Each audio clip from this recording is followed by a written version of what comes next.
most everybody, and it's 2 o'clock. Do we want to get started? Yeah, is Amy on the phone? I'm here. Okay, yay.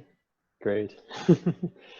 Okay, Well, Dave, yeah, why don't we start off? Yeah, I just really wanted to briefly welcome everybody and thank you all for agreeing to participate in this. It's a critical juncture in response to the epidemic, and we know that we have to look out into the future and make plans for recovery, not only helping our businesses now as best we can, but also recovery. And this is part of a broader effort. We have many sort of sectors of business we do: human services, social services, public safety, et cetera, that need some planning around recovery. But the economic sector and the impacts on our economy and individuals, families, and businesses, both small and large, is huge. So very, very grateful for your willingness to participate in this effort. I want to thank the County Council also. Chair Naring has been great to work with, as has been the rest of the council. So we're going to go through a presentation here in a minute, sort of describe the thinking as we have it so far about the role of this group. There's a supportive effort along with this. So we cannot involve all 5 county council members. In fact, we can't have a quorum in meetings like this. So we've asked each council member to also convene in whatever manner that they really want to. It could be one-on-one, or it could be more of a group setting, to talk with others in the business community within their council district. So if you know of others that are really interested in this and have great ideas, and they can feed information in through you, but also through the county council members. So please take advantage of that. And I just wanted to thank Amy and Ray for agreeing to co-chair this effort. They both have great experience in our business community, and just very grateful for their willingness to stand up on this. You know, as we go forward, I think one of the things we can certainly do is continue to share information about resources, but we want to think about both short-term and long-term strategies to assist in recovery. And I know when we went through the 2008 financial crisis, there were some things the county was made aware of that we could do. In fact, today the county council extended the deadlines on some building permits within our authority, things like that, that we can, actions we can take as a county, but also cities and other government agencies, nonprofits, and businesses. We just really want to think long and hard about all the things we can do, whether they're legislative or informational or supportive in whatever manner we can be. So it's really critical work that you guys are going to be doing. I very much appreciate it. And with that, I'll turn it over to Amy and Ray. Thank you. Thank you. First of all, Ray and I want to thank you, Executive Summers, and the County Council for your visionary approach to all of this and developing a plan for economic recovery and resiliency. So thank you to you and your council. As a reminder, I was asked to mention that this call is being recorded. So if any task force members were not able to make the phone call today, it will be available for view, and I think it might even be able to be sent out. With that being said, good afternoon, and thank you for all of you for joining us today. Yeah, Amy and I are honored that the county executive has asked us to co-chair this significant effort, and we pledge to you that we'll work as hard as we can to do the best job that we can. I second that. I'll apologize in advance. Ray and I are kind of a tag team it today, so you might find a little bit of lag here and there, but we've tried to kind of divvy this all out. So this is actually the first of 4 planned task force meetings, and we'll look at the timeline later, but basically this task force is going to take place hopefully over the next 120 days, but this will be our first of 4 actual meetings. So the task force has been developed to be action-oriented. It's anticipated that some action items can be pursued and implemented during the 120 days and before the final report is completed.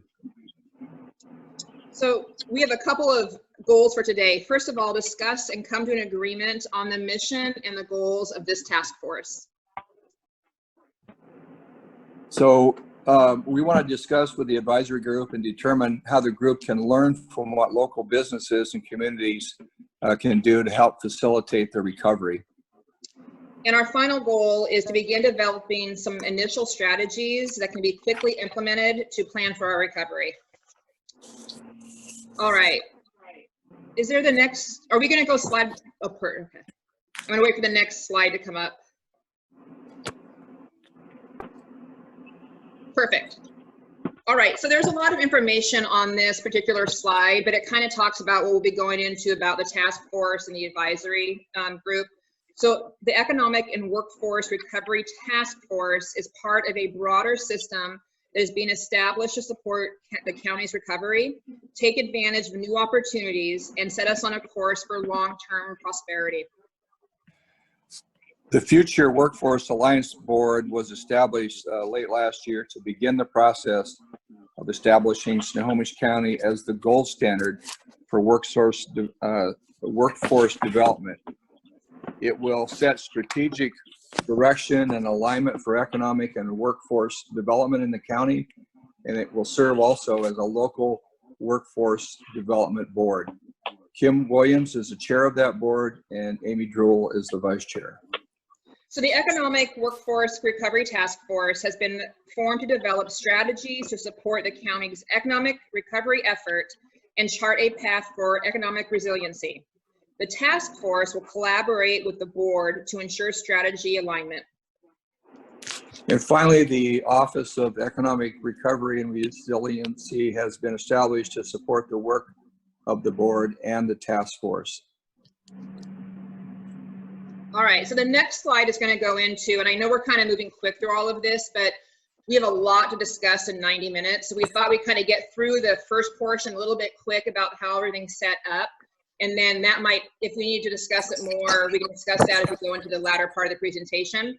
But on this slide, it talks about the task force itself. So the Economic and Workforce Recovery Task Force is comprised of both the task force and the advisory group.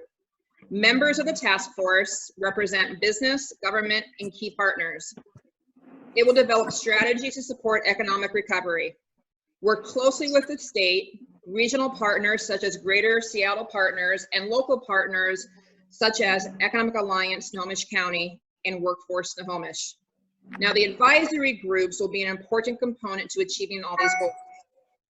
There will be 5 advisory groups, each led by a council member of the Snohomish County Council. They will help develop strategies and help us understand the needs of communities throughout Snohomish County for recovery. So the task force leadership includes Dave Summers, our county executive, Amy and I as co-chairs. Nate Nearing is the advisory group chair, and he will coordinate the advisory group's work through this process.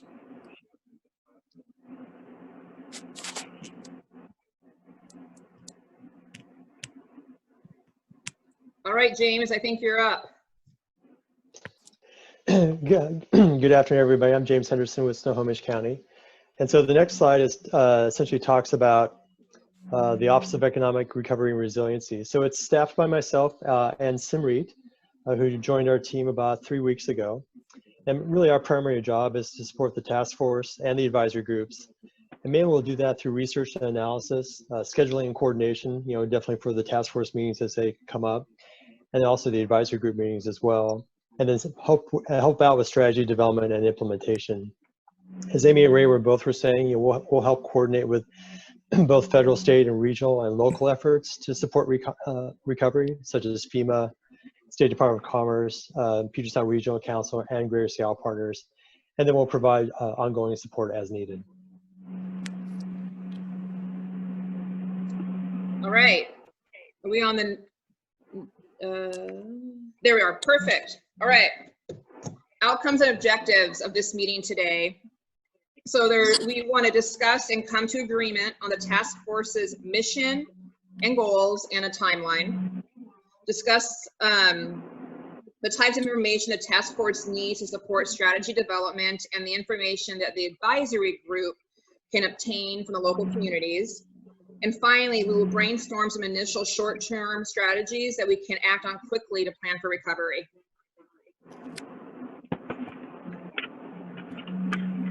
And this is where it gets fun.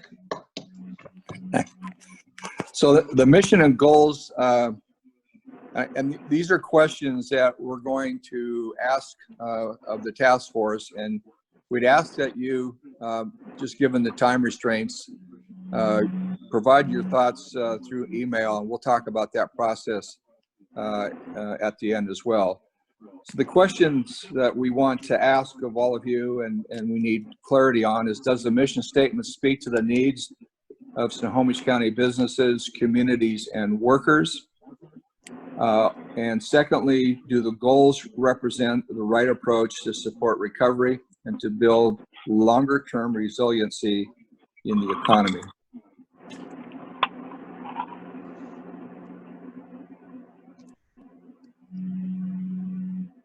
I think Nate's up.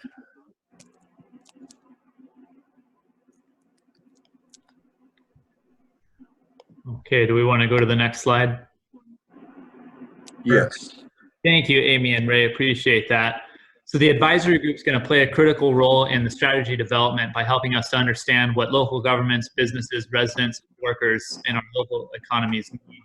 And how that's going to be set up, as was mentioned earlier, is each council district will have an advisory group. So there will be 5 separate groups, and those will consist of a variety of stakeholders, including elected officials, businesses, tribal leaders, chambers, downtown associations, tourism bureaus, nonprofits, and others, hopefully representing the various sectors of the community so that we can get a better idea of what the needs and ideas are at the ground level for this economic recovery. The advisory group is going to be reporting those strategy ideas and findings to task force leadership, and then those strategies and findings will be reported out to the task force to support further strategy development. And James and his team will be helping to support those advisory groups and facilitating meeting schedules, information and data gathering, and general support.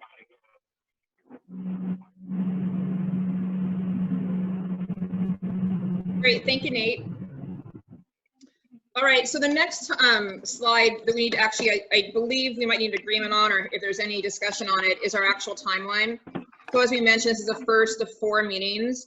Right now, we're in the recovery planning stage. There's actually 2 phases within this targeted timeline. So recovery and planning is slated to be through April and May. So action-oriented timeline, so we can begin planning quickly for economic recovery. It includes work done both by the task force and the advisory group. Then the latter portion of the timeline is resiliency planning. So the longer term planning to support building resiliency into the economy to withstand future shocks from the virus or future economic downturns. James, do we need an agreement on this timeline, or are we good to go? Yeah, that's a great question, Amy. I think really kind of primarily looking at phase 1 here, because that's the one that sort of sets us up and gets us going for recovery planning. So I think looking at this and then having people kind of weigh in on it, whether this is a reasonable timeline, both in terms of what we need to accomplish and by when. And then we'll probably have to work very closely with Nate as well, since he's chairing the advisory groups, just to make sure that the advisory groups can actually have enough time to work with people at the local level to really get those groups together and really sort of understand and find out what's needed. So I think this is sort of the proposed timeline as is now, but I think again, just like the mission statement, if people have questions or other comments about it, they can send it to us and then we can all discuss them. Wonderful. Thank you for the clarification on that. Okay, the next slide, I think, is communication with businesses and the community. So as in anything that we do, communication with local businesses, communities, workers, and residents is going to be a critically important part of our work. And the questions that we need to ask and answer are, how can this best be achieved? What should the frequency of communication be? What information do businesses, communities, and workers want to know? And I think that the way that the executive has set this up and the work that James and his team are doing will really set us in the right direction for this. So what are the key questions, Amy? Well, I think that James is going to go over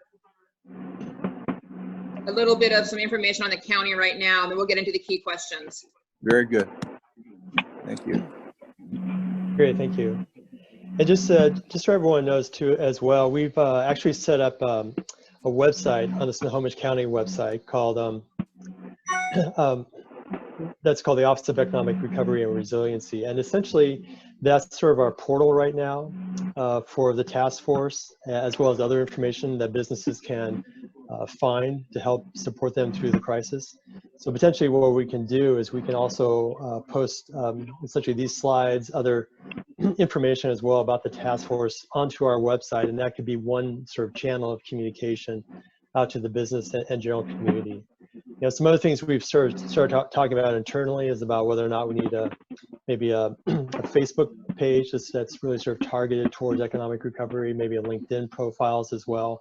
So there's other sort of tools we can bring into the toolbox to really get the word out there. So if you have ideas about based on your constituents or the people you've talked to, what are some of the channels that they access to really understand what's going on in the community, let us know, and then that will help inform our ability to put those together and get that information out. Great. So just moving on here, I thought one of the things we could talk about and get a little bit of get up to speed on is sort of an economic overview of what's happening, not just in the county, but sort of across the region, the US and the world as well, in terms of how the virus is impacting us. And one of the things I thought was very interesting is last week, the International Monetary Fund was having their annual meeting, and they put up this infographic on their website that basically is their best estimate is what's going to happen to the economy as a result of the coronavirus shock to the world economy. What's really kind of interesting about this is that if you look at all the different regions of the world, United States, Europe, Middle East, etc., what you tend to see is a pretty sharp decline in GDP. So for example, for the United States, it's predicted to go down about 5.9%. But then if you look at the United States and also the rest of the world, you're seeing a very strong rebound. So again, for the United States, based on the IMF's estimates and predictions, a strong growth of 4.7% in GDP in 2021. So the thinking out there seems to be that, yes, we will definitely have a pretty severe shock to our economy this year because of the virus. But that should in some ways be offset by fairly robust growth moving into 2021. So just something for us to kind of think about as a potential, I guess, predictor of what the virus will have on our economy. Next slide, Cindy. Great, thanks. Kind of narrowing our focus down to Washington State, obviously we've read it in the news about the unemployment impacts and actually probably have friends or family members who are actually experiencing unemployment due to the virus. These are the latest job figures that actually came out last Thursday, so these have been incorporated into the deck. But if you're looking at this statewide, the unemployment rate almost doubled basically from 2.8 to 5.1% by the end of March. They don't have the April numbers yet. That will come at probably the first part of May. But again, as you can probably tell, that unemployment number will keep growing up. Another thing to sort of track is that during the week of April 5 through 11, there were over 143,000 new unemployment claims. That raises the total to over 580,000. So it's pretty staggering in terms of anything we've seen before. And then through March 7th, they've paid out about $272 million in unemployment benefits. Since March 7th. So again, really sort of the human cost is being really reflected in these slides here. And if you look at it across the industry, sort of on the chart on the right, it's not too surprising where the virus has really had a profound impact. Construction has really been one of the industries hit very hard by this. Obviously, retail trade, retail sales, arts and entertainment, accommodation and food services, really kind of everything we've heard before. So manufacturing is also there as well. And as we'll see in the next slide, we'll sort of see how that has been a bit of a latecomer to the layoffs, but now it's also part of what we're seeing in terms of unemployment. Next slide, Cindy. So again, here, if we focus in on Snohomish County, we can look at, how the county is doing today. Very much like the state, the unemployment jumped from 2.6 to 5.5% by the end of March. And then since March 14th, there have been over 85,000 unemployment claims in the county. What's really kind of interesting is if you look at the chart on the left, you'll see that, construction, wholesale trade, retail trade, et cetera, the initial claims hit sort of in late March, and then have been tailing off really since April and then mid-April. The exception to that really is manufacturing. As you can see there, that very tall green bar, that was basically reflected in the latest unemployment counts. So manufacturing is now really coming into sort of the data set basically on unemployment claims, and is really beginning to have a pretty strong impact on what's happening within the Snohomish County economy. As well, again, looking at the chart on the right, you can see that we had this really very impressive uptake starting in mid-March, kind of leveled off around the week of March 20th, and then that sort of trend line upwards, that really captures those folks who have lost their jobs in the manufacturing sector. So again, this kind of gives us an idea both on who's been impacted by the unemployment, by the layoffs, but also what industries as well. Next slide.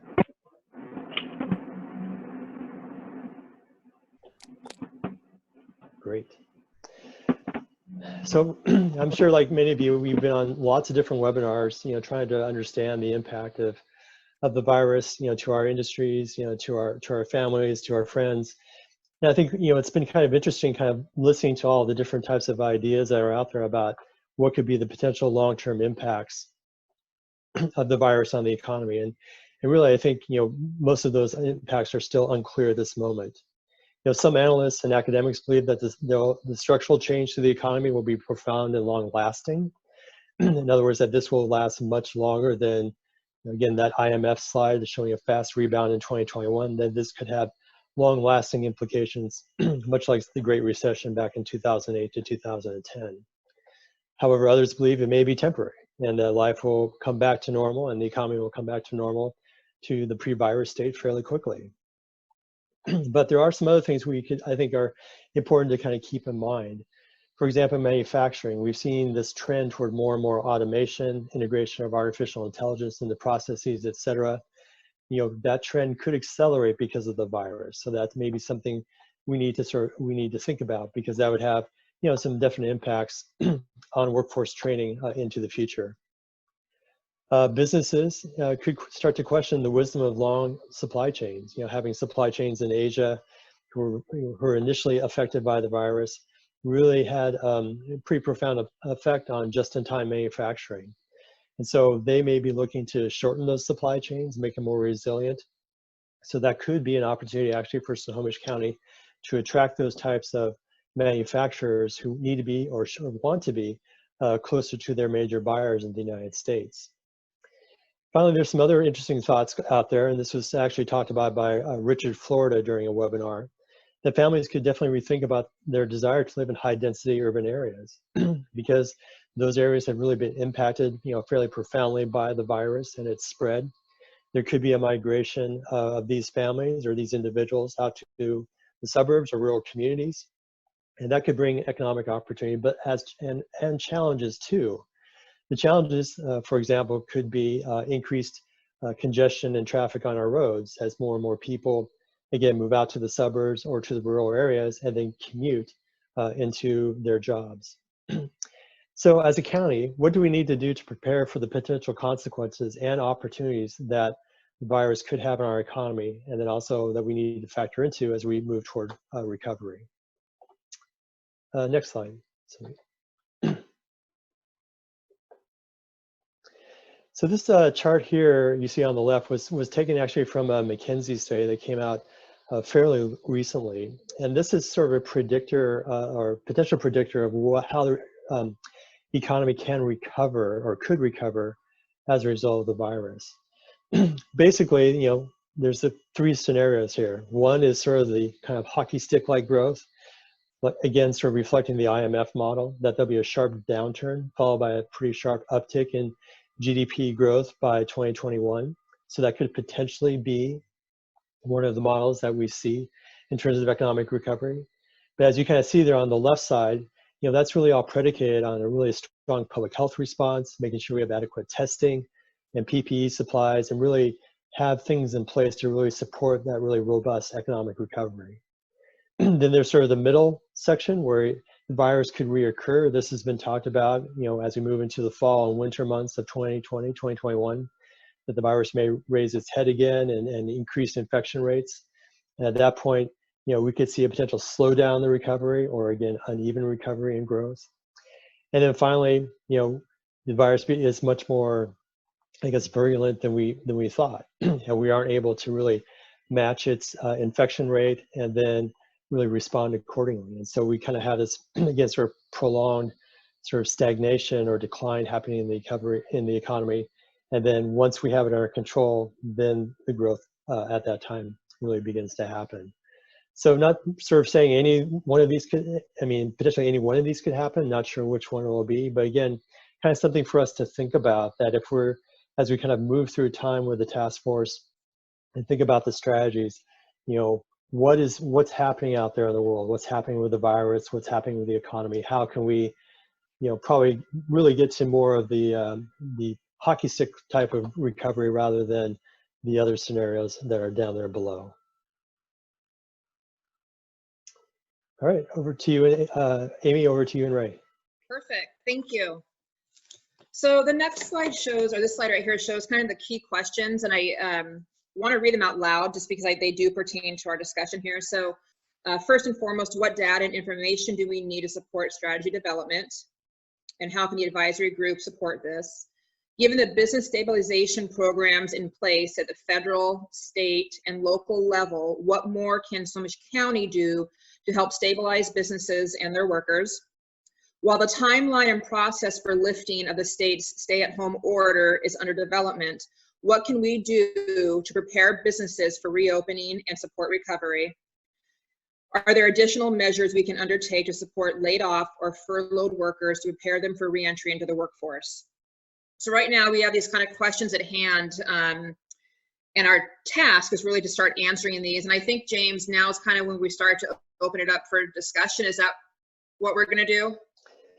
Yeah, I think that's a great idea. And if you have questions about some of the previous slides, around mission statement or timeline, we can entertain some of those questions as well. But one of the things we sort of talked about, Ray and Amy and I, as we kind of move into the process of how do we prepare for recovery, what strategies we need in place. Samrit, if you can go to the next slide real quick. So when we talk about sort of strategy development, prioritization, this is actually a little matrix that a friend of mine gave me that I think is a really kind of nice tool. So when we think about strategies, the sweet spot basically is how do we get to the area that has high impact but also low difficulty. In other words, what can we do quickly that will help businesses, help employees, get them back to work, or really kind of support or sustain them now, that's going to have a high impact. And so as we kind of think about the strategies that we want to develop as a task force, and we'll discuss some initial ones today, which ones can really kind of hit into those sort of high impact, low or moderate difficulty boxes. Perfect. I know that Mayor Tolbert had a chat that she was talking about. Mayor, do you want to go into that a little bit right now, what your idea about the communication piece for businesses?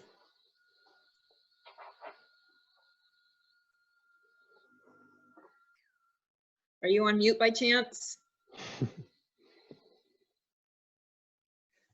All right, well, Mayor Tolbert had mentioned about being able to get information out to... Oh, there we go. Sorry, I got unmuted. Sorry, Amy. Good to see you. I was just thinking from talking to the businesses in Arlington, they're probably going to need more information at the beginning of this process as clarity becomes available about how they can open up and what they have to prepare for. So we probably would have to do heavier communication at the beginning of the process. And I just said that the cities can reach out to their businesses through their licensing database for written communication. No, I absolutely agree with that. And, you know, that's kind of one of our bullet points on these key questions is what can we do quickly to help the local businesses, communities, and workers? And it's kind of a discussion we want to have now and hear people's thoughts on that. So let me just continue, and I'll tell you what I'm hearing from the businesses that I work with every day is they want to spend this time now while they're not open, getting ready to reopen. And so specific questions is, what should I be doing to my physical location to ensure I can provide safety to my customers? The number one question always is, if we have to use PPE, any kind of PPE in retail or restaurant situations, will I be able to acquire those supplies for my staff? And those are kind of the early on questions I'm getting.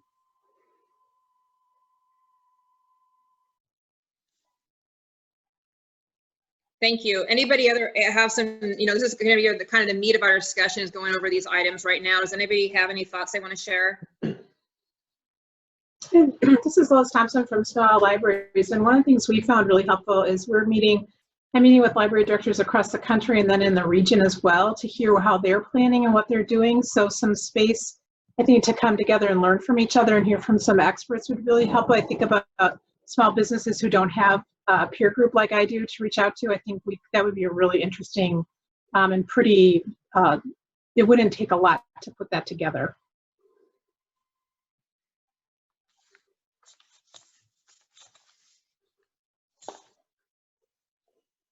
Yeah, that's a great idea. Thank you.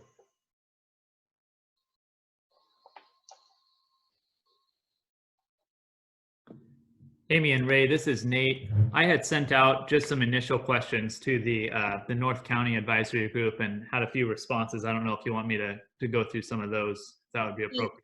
Yeah, please do. Okay, so we tried to consolidate them on kind of what the needs and ideas were. So some of the themes were needing to get back to work sooner rather than later, having a specific timeline and strategy for reopening and what sort of restrictions would be placed on them, kind of getting to Mayor Tolbert's point. Improved communication on relief programs to make it more clear what they can qualify for. Let's see what else we have here. And then conversations about how things are going to change moving forward. So virtual meetings, PPE equipment, strict rules for sick employees, and more communications on programs and funding for businesses and local governments. So those are some of the things that came up just in the initial feedback from that North County group. Wonderful. Thank you for the information. Dom, are you on the call for EASC? Are you on this call right now? I am. Perfect. Thank you again for helping that organization so much. I know that you guys have been fielding a lot of questions from small businesses, and not to put you on the spot, but do you have maybe some categories of what those small businesses are calling about right now or what their immediate needs are? No particular categories. I mean, they're still just kind of general questions at this point. As the grants and funding are just now just kind of coming into play, that's where most of them are going at this point. No particular inquiries at this right now. So if I hear you, so most of the questions you're getting at the business level are for the grants and the funding of some sort. Primarily, you know, again, admittedly, it's surprisingly quiet. I think a lot of it is because of the fact that there's all sorts of information out there regarding COVID-19 preparation, safety, and that sort of thing. I think, in all honesty, that as news starts to roll out about this that we're talking about, rollout strategies and prioritizations, I think there's going to be a huge influx of questions and how do I prepare and what can I do along those lines. I think that'll be this is one reason why I think the timing for this task force is perfect, because of the fact that, again, it allows that ability to prepare and plan in anticipation of that. Now, admittedly, also with the discussion of the timeline that we've discussed, I would assume that this timeline will fluctuate based on what announcements are made to roll out the businesses statewide. as well. I'm looking at the feeds right now and looking at how other parts of the country are starting to open up businesses. And so, I would imagine that that type of inquiry is going to become very popular around here. Thank you, Dom. I would agree that the timeline has to be somewhat fluid, just given the environment we're in right now. Mm-hmm. Amy, this is Cassie. Hey, everybody. We've been getting a lot of calls from our businesses. Obviously, the businesses need cash. They're really worried, and a lot of the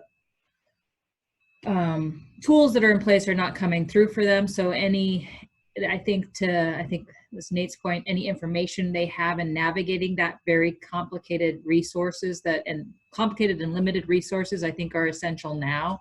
And then I agree wholeheartedly is whatever steps that we can take immediately to prepare them for reopening. And part of that is just the information on what is going to reopen first. And, we've been obviously in communication with the governor's offices, and I know all the electeds on this have been, in trying to get that information. But I think once we have a timeline that we can anticipate for how that the economy is going to be dialed back up, is preparing each one of those groups accordingly. And it is helping them, especially our small businesses, helping them navigate the environmental protocols that they have to have in place, the PPE that they may or may not need, the physical distancing that they should anticipate, and the restructuring of their business model. Our larger manufacturers have already kind of dealt with this through their partners in Asia and parts of the world that have dealt with this ahead of us. But now our small businesses really don't have those resources. So I really liked the idea that Lois had of creating a space for each small sector of our small business community to kind of come together and talk about best practices, create a model for best practices for what they can do right now to get ready to reopen, whether that is in 2 weeks or 2 months, but so that they are ready when that time comes. And that's something that I think this group can help them with. Thank you. Sorry, Ray, I don't mean to bogart the conversation.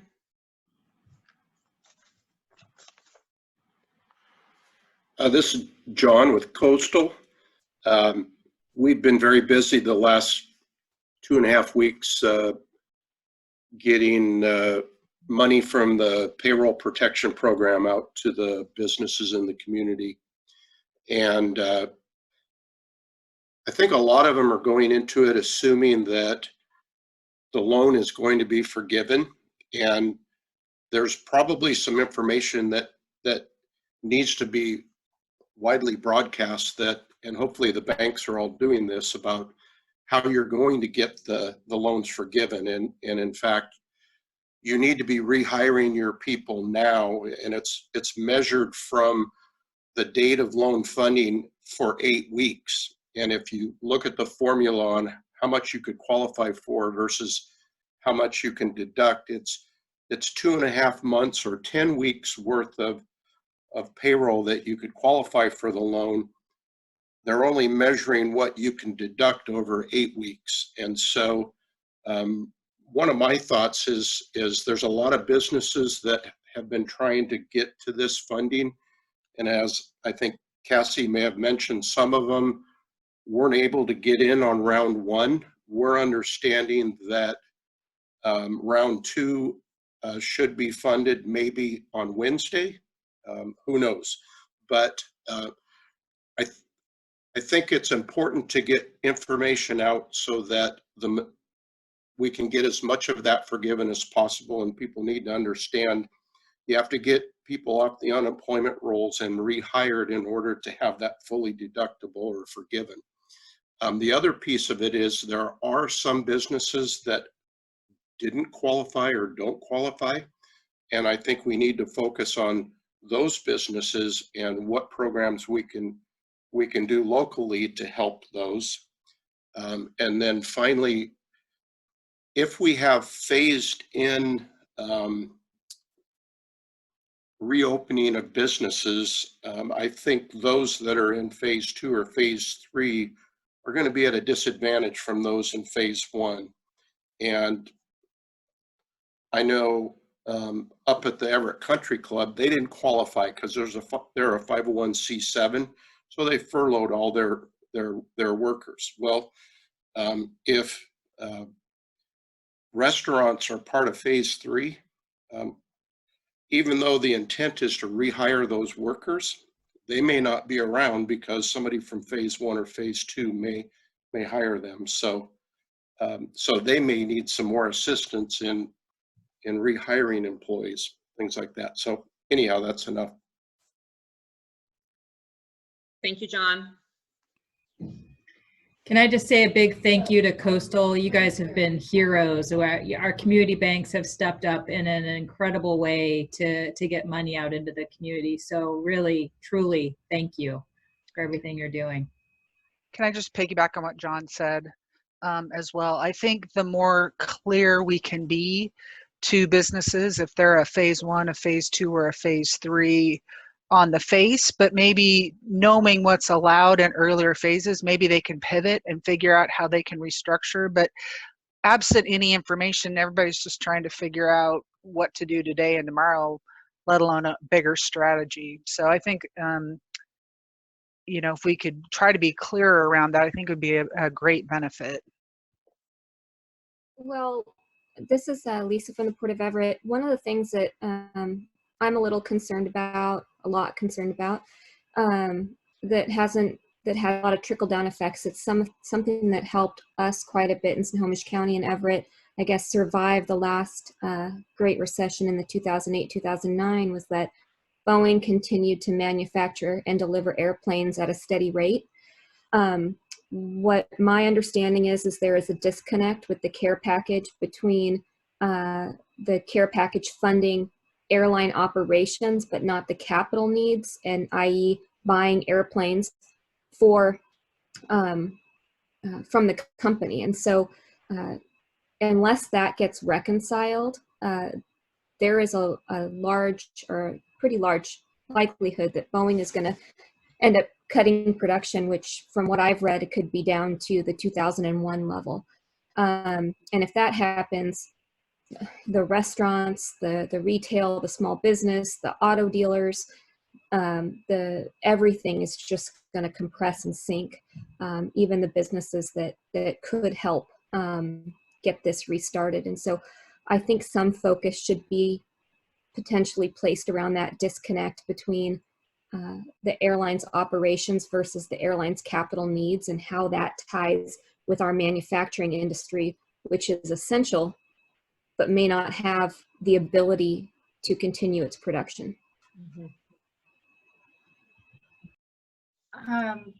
I've been talking with a lot of other business owners.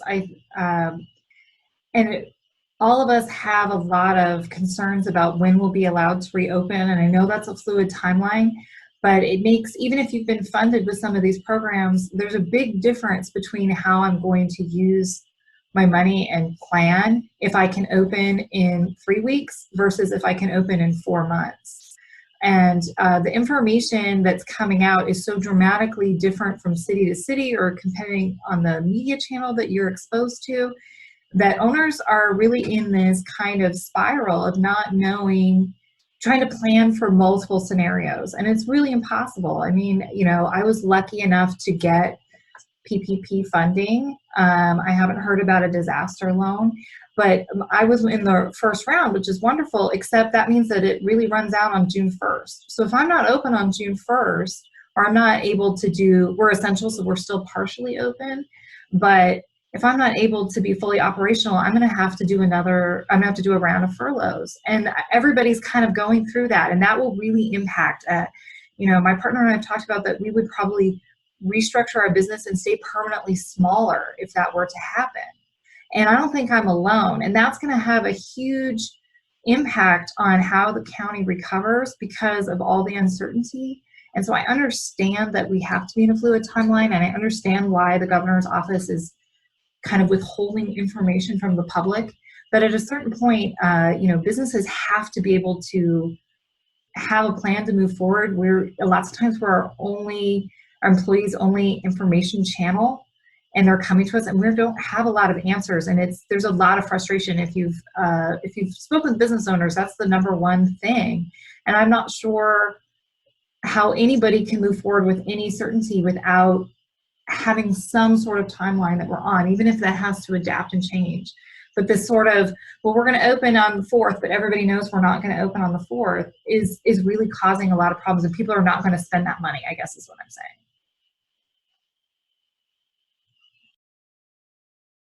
Agree, thank you. And Lisa, back to your point. So I share the same concern as you, because it could be 4, 5, 6 years before Boeing gets back to going where it's going. And I mean, my business relies on their employees being employed to buy houses and cars and all that good stuff. And, you know, in doing this planning for this virus situation, you know, it's almost like we're also planning for future downturns if Boeing can't bounce back like it is today. If it goes back to that 01 period. Yeah, and I think there's an opportunity, you know, the goal is to keep people working and prevent kind of what I call the tail that's going to be coming on this recession, which is probably going to be bigger than anyone's ever seen, at least in our lifetime. There's certain things that we can do to mitigate that. And I think keeping airline, you know, the fleet of airplanes and airlines in production is really critical. Japan, you know, just shut down their manufacturing. So right now, all the manufacturing in Japan for Boeing is shut down. And so we're starting to see the trickle down effect of that. And so I think that that's a focus area. For sure. Any other thoughts about things we can do right now or what we need to be doing right now?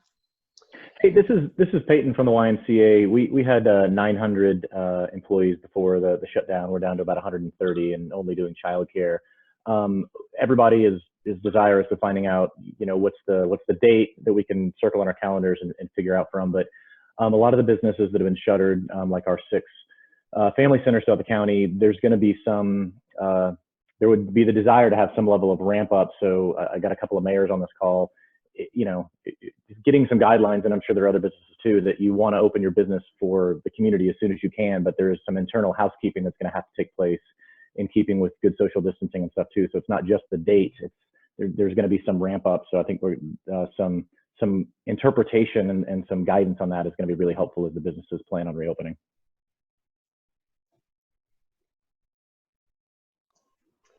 Yeah, this is James. I think Lisa brought up a really good point. I think, you know, maybe even understanding from Boeing what their backlog looks like and how that has changed and the timeline for manufacturing. If the communities are aware of that, then we can help sort of plan for the potential impacts of a decline in manufacturing or simply, I guess, sort of a leveling off of manufacturing, because that will help us, I think, plan from a tax-based standpoint, but also how we support the small businesses as well.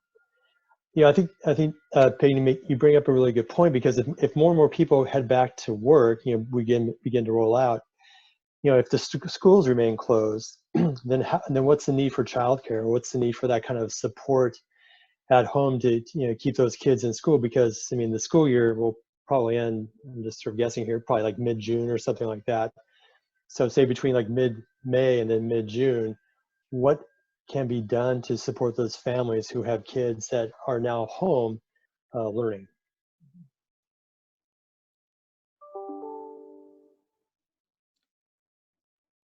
So James, I see the next screen is up. Do we want to move on to the strat development and prioritization to kind of get going on some things that we could do, or? Yeah, definitely. Yeah. All right, Ray, you're up, my friend. Are you on mute?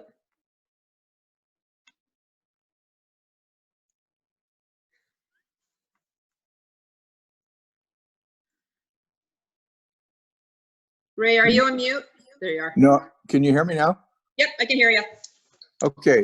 One of probably the predominant question that I've gotten is from the construction industry, both residential and commercial construction. And I think it's important that we have a strong focus on that as well as aerospace, because construction really drives recovery and the economy. And the more we can do to develop the processes and procedures and safety equipment to get people back to work in construction, I think is important.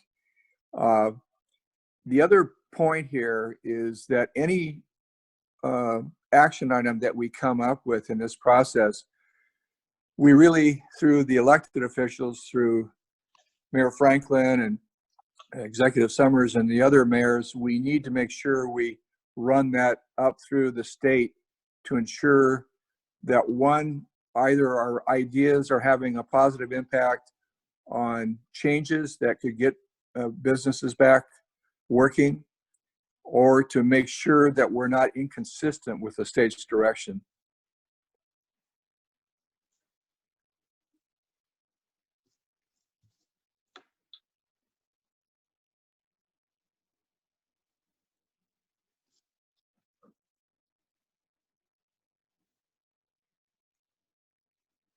James, do you want us to work on this graph?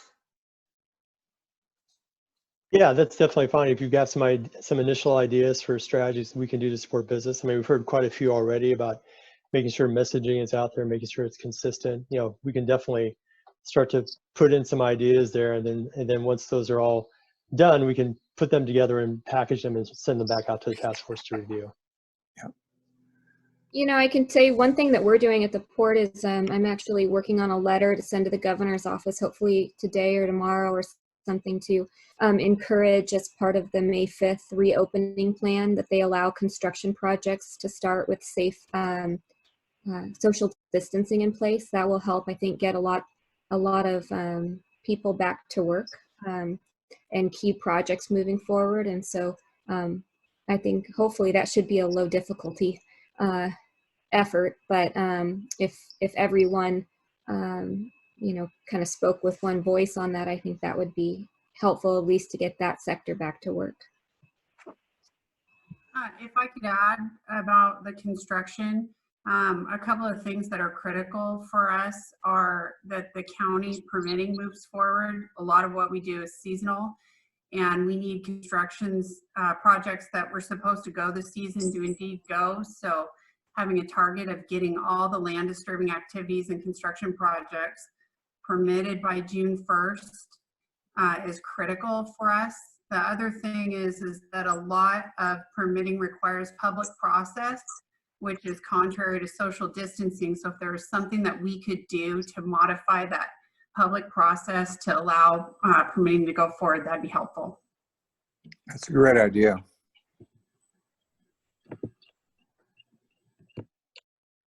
This is Dave. With Boeing starting up today, we had a talk with the governor yesterday and on Friday, and they're looking at sort of a 3-week window to assess whether Boeing's been able to successfully stand up with their protective measures and protect everybody. If we see an outbreak or some transmission, we'll probably likely see it in the first 3 weeks.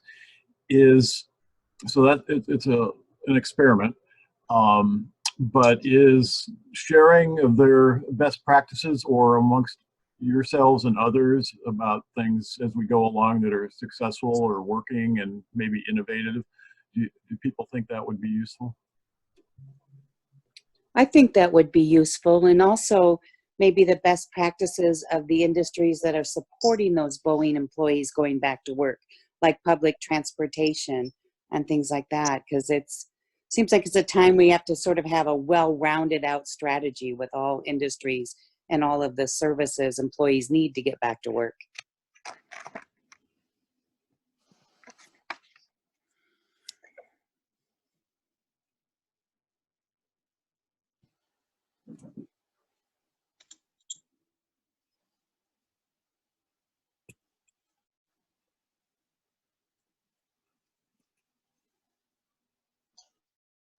Yeah, great idea. Any other thoughts about some initial strategies we could put in place that, again, sort of had that high impact but are relatively easy for us to implement? Well, I think it's all around the training stuff we're talking about, where you look at construction, manufacturing, how we've broken it out, even just by the claims. I mean, if we had a base level of process documents, you know, because there are, you know, some essential services companies that are open right now that are running, that have process procedures and stuff in place in order to, you know, to be running, and taking those that we already have in existence on some of those essential services and getting those integrated where you can just pull it off the site, so that those companies that are getting these PPP, you know, loans, they can, in a minimum, start training their staffs in regards to that. You know, if they got to be wearing N95 masks, you got to be certified on an N95 mask. There's training that's associated with that. That type of stuff that, you know, in their everyday operating model, they wouldn't even consider, but in the new world, they need to train their employees up on that. So providing that out of box, say if you're in manufacturing, here's your base level stuff we recommend, and we can tweak as we go along, but kind of getting those out of box solutions that all these businesses can be looking at and feel like they're making progress even if they're not open yet. In addition to PPE that kind of everybody is having to deal with for underground utilities, we ran into this when we had the Ebola infection in Snohomish County a few years ago. As a sewer contractor who deals with live sewer, I reached out to the CDC, and I wasn't able to ascertain information from Snohomish County that gave me any sort of guidance with regard to exposure for those people. And we're going to be dealing with the same thing with this, with COVID. So if LNI is going to come out with some guidelines with regard to practices for people who are at additional exposure because they're dealing with live sewer, it'd be nice to know what that is before we're having to deal with ramifications of not being in compliance.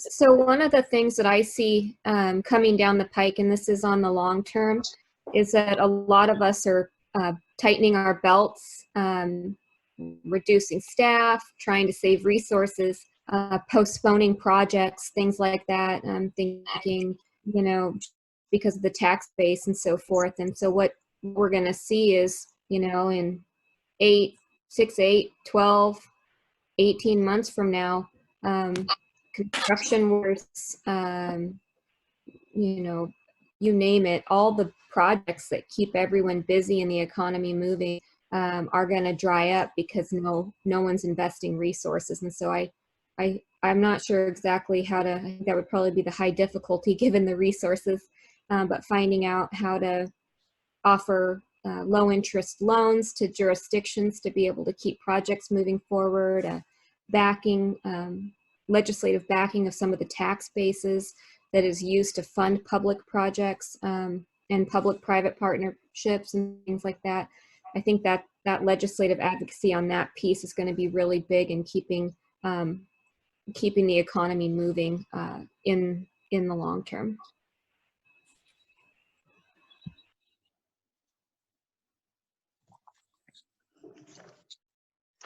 You know, some of the other things we're hoping to accomplish today is really sort of how do we want, what kind of questions we want the advisory groups to be asking to their local constituents, both at the elected level, but also to businesses and nonprofits. So any thoughts about, you know, what kind of questions we'd like the advisory group to ask to those different constituents in order for us as a task force to help put together strategies that we think might be impactful?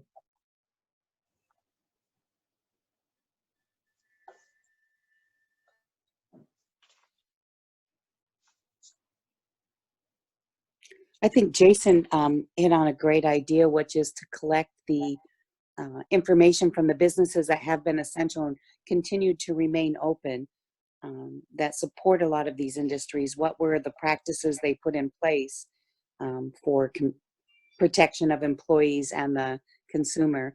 I also want to agree with what Sarah and Lisa said, that, you know, we might want to map out where we want to put our advocacy for industries that we would want to push for earlier in those phased openings that might have a greater impact to the economy.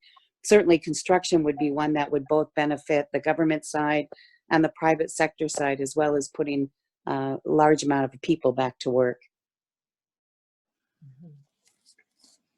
You know, Mayor, this is Ray Stephenson. The thing that I think the municipalities are going to have to work through, and I'm not sure that I know what to do. But you know, the infield inspections that are necessary during construction are not happening.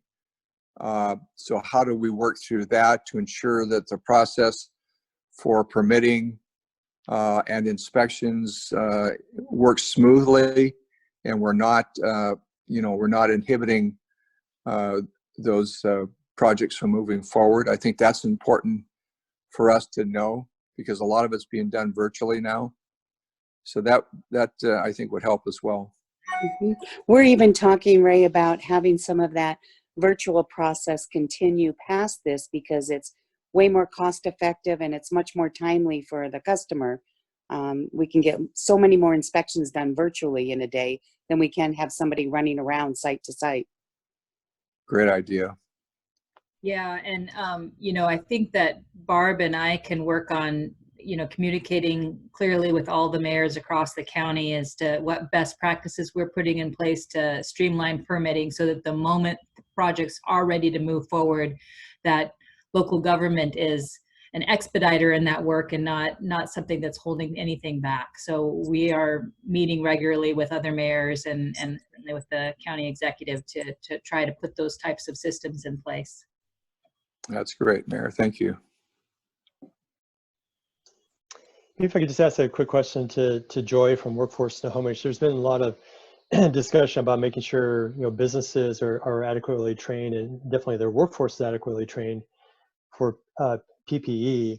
And so, Joy, do you know of any training programs that are out there or that could be developed quickly to make sure that employees and businesses are able to provide that necessary training for their staff so they can reopen as quickly as possible?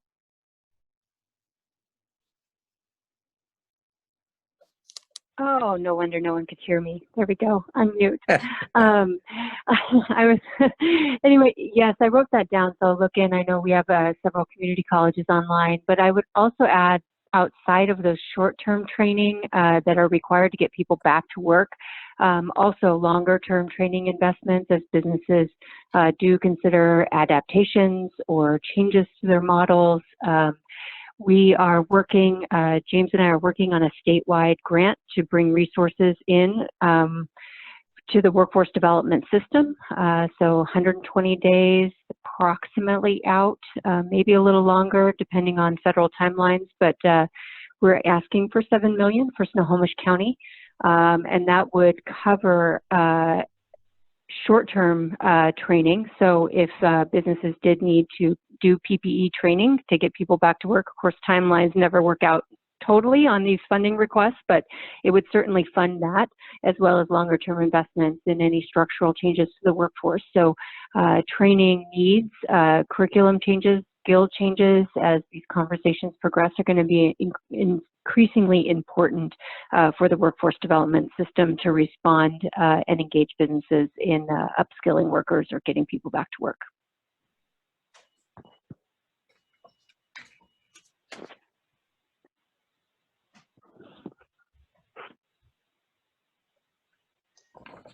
Yeah, I just got a message from Lois. She said that the library is definitely able to support the training needs as well. So thank you, Lois. That's great.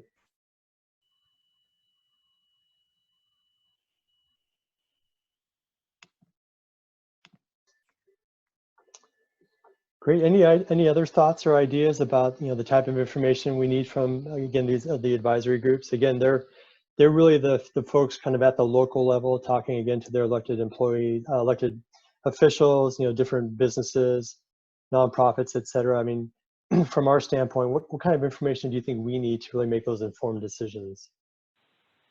So James, this is Ray again. The other area that the three of us talked a little bit about was the court system. So a lot of the courts shut down initially. So how do they open? A lot of what they can do, particularly with those that are on trial, can be done virtually by video.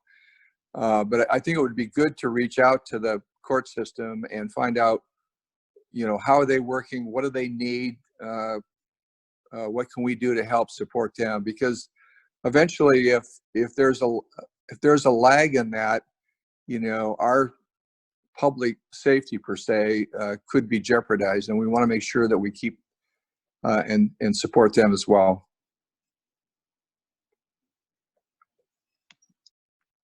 I wanted to add, oh, sorry. I just wanted to add, James, your child care issue. I think unmet needs.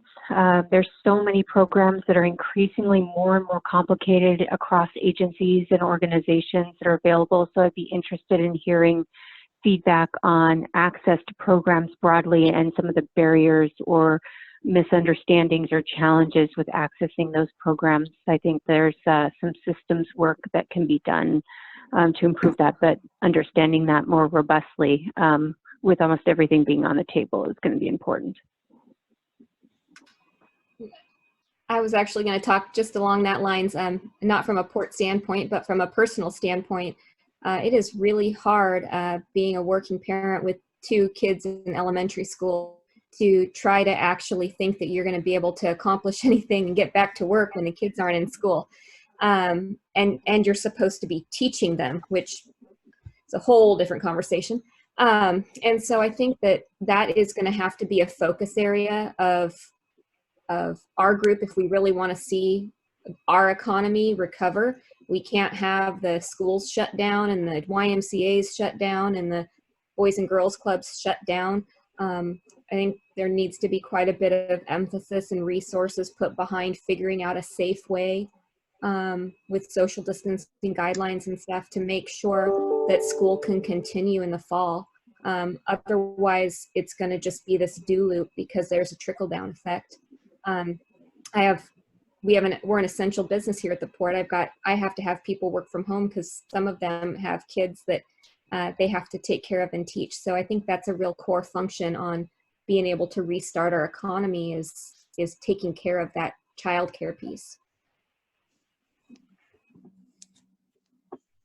James, this is Nate. I have some draft questions that might be good to send to the advisory boards. Do you want to run through those and see if there's any changes or additions?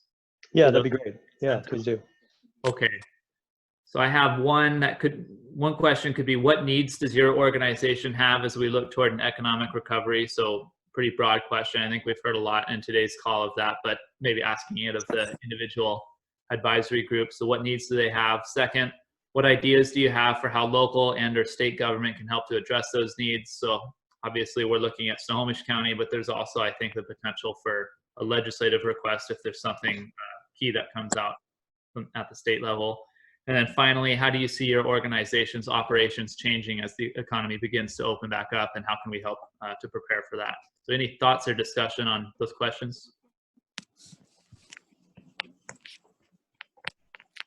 Those are great discussion starters, I think, Nate. I think I'm a little worried about the time frame that has been given to the advisory groups. I have spoken with Megan Dunn a couple of times, and I think she's still starting to engage the advisory group for her district. And if I think about her district, it includes Everett. So we've got huge sectors like aerospace and this, you know, Boeing and the supply chain companies. And then we've got all the mom and pop shops as well. And so I just think I'm a little worried about that. And then the guidance that we can give the advisory groups on how to not just have a representative of a business, but representatives of sectors, so that we can make sure to get, you know, I don't know if all council members are, you know, thinking about every single sector that's in their district that we need to be thinking about. And I think local mayors can be a partner in helping with that. But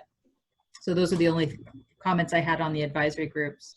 Yeah, absolutely. I think those are both great points. And I did bring that up. I had a phone call earlier today with the deputy executive and brought up the timeline because I had the same concern.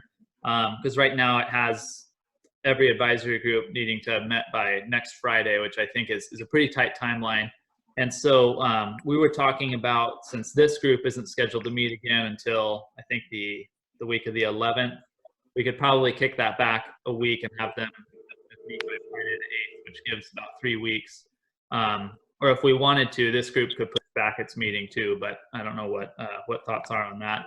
And then, yeah, I think definitely sending out an email to each advisory group with maybe some ideas for different sectors and making sure we have local governments involved and and other groups that we want to make sure we're getting feedback from is a good idea.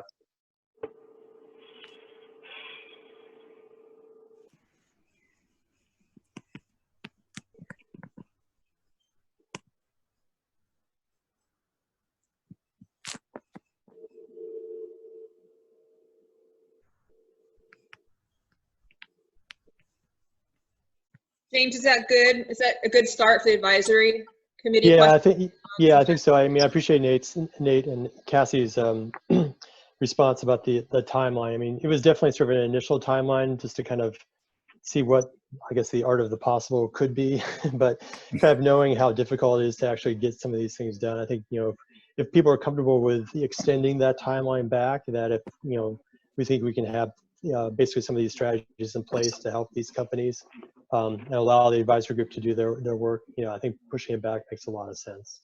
So yeah, Nate and I can chat about that, because I know we're gonna have a follow-up call probably tomorrow to kind of go over this meeting and see what we need to do to get the advisory group engaged and moving out. Sounds great. Thanks, James. Hi, I'm Krista Moorhead from Hanky Pies out in Granite Falls. As the advisory groups go out to the businesses or contact the businesses and nonprofits and such, there's sort of a trivial sounding aspect that I wonder if we can somehow bring in, and that's sort of the morale aspect. I know a lot of small businesses, especially in a town like Granite, and a lot of the nonprofits, the Chamber of Commerce, they were really moving toward a community gathering focused model. The models for these businesses, we were moving sort of collectively toward how does our business best serve the community in like a physical sense? How do we bring the community together? How do we encourage sort of this small town environment where we all come together and meet and smile and look each other in the eye? And this has completely obliterated that. So I know a lot of these businesses are dumbfounded. Mine is a community focused coffee shop where we exist solely to connect people to each other. And that is challenging virtually. It's not impossible by any means, but when your whole sales pitch is come be near other people that you live by, this is throwing a wrench in the system. So I don't know if there's a way that we can develop tools or ideas to boost morale within the community. It's trivial compared to protective equipment and finances and court systems, but it's also it could make or break sort of the taste people have in their mouths about how this all went down in the end. So I don't know if that's something that we could just throw a few small ideas out about as we go.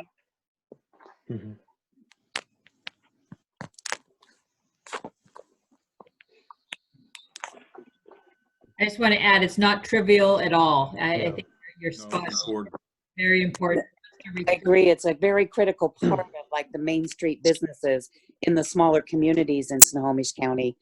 And, they're struggling right now. It's like, do they have to reinvent themselves? They have to reinvent the whole business model.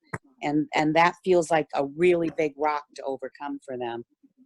Very big when you don't have a timeline, when there's nothing set in stone as far as you could take this time to reinvent yourself, which is actually sort of a blessing in disguise, but with no timeline and no projection on what your business is going to look like when this is over, it's very challenging.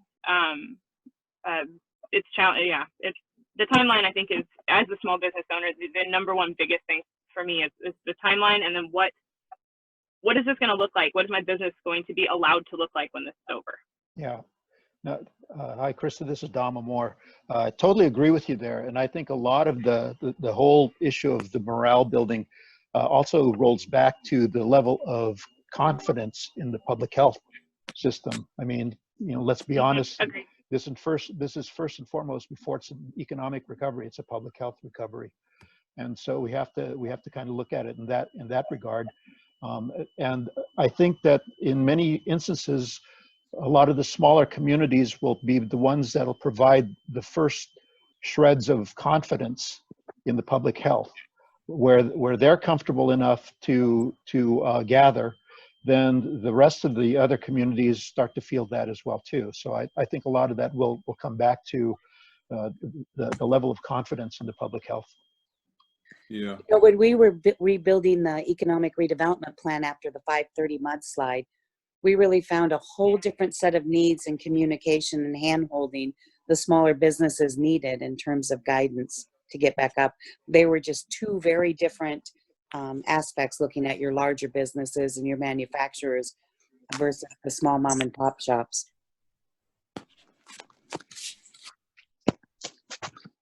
Yeah, one thing I was going to mention, this is Paul Petrie, I was going to mention that just overall, just a lot of confidence, you know, from our small businesses. They're going to need a lot of confidence, and then also the consumers are going to need a lot of confidence. And so it seems like there's going to need to be that real tight coupling between what we're doing in terms of workforce recovery and also connecting with the healthcare system and keeping that strong connection to create that confidence, right? So I think that's going to be something that's very important. But one of the things I want to talk about that's connected with what Don was saying, you know, WSU, we contract statewide for Small Business Development Council. So I'm wondering if there's some way that we might be able to create some mechanism to kind of begin to talk with small businesses about how they do go about recovering and moving forward. So I will commit to talking to the folks who are managing these small business development councils and see how we might be able to bring them on board to help out. They're an excellent resource, Paul. Maybe could we also consider involving the extension in just that whole concept of how a small business pivots without a timeline, without a plan. Yeah. They were just instrumental after OSO. Yeah, you're right. You're right. That was a really good kind of cohesive group that worked up there. So yeah, that's a good point, Barb. Thanks. You know, this is Ray Stephenson. I do appreciate this conversation. It's for all of us. It's been tough to be away from family and friends, and you know, and I think the technology of Zoom and Skype and others. You know, our family a couple of weeks ago, all across the country, on a Saturday night, had a virtual cocktail party, and it's not as fun as being in person, but it helped a lot. Hey, one other sector I just wanted to mention, certainly not my specialty, but was around ag and food service. And kind of following up on I don't know if you watched the 60-minute story last night, but I happened to be on Lombardi's website, and they are actually packaging food that you can take as a family and prepare. So it's raw meat, it's dairy, it's vegetables. You know, maybe there's, like when I was saying about pivoting your business, maybe there's a way that, you know, the more people we can put together, maybe they can start thinking about we service people now while we get through this, but in support of one another.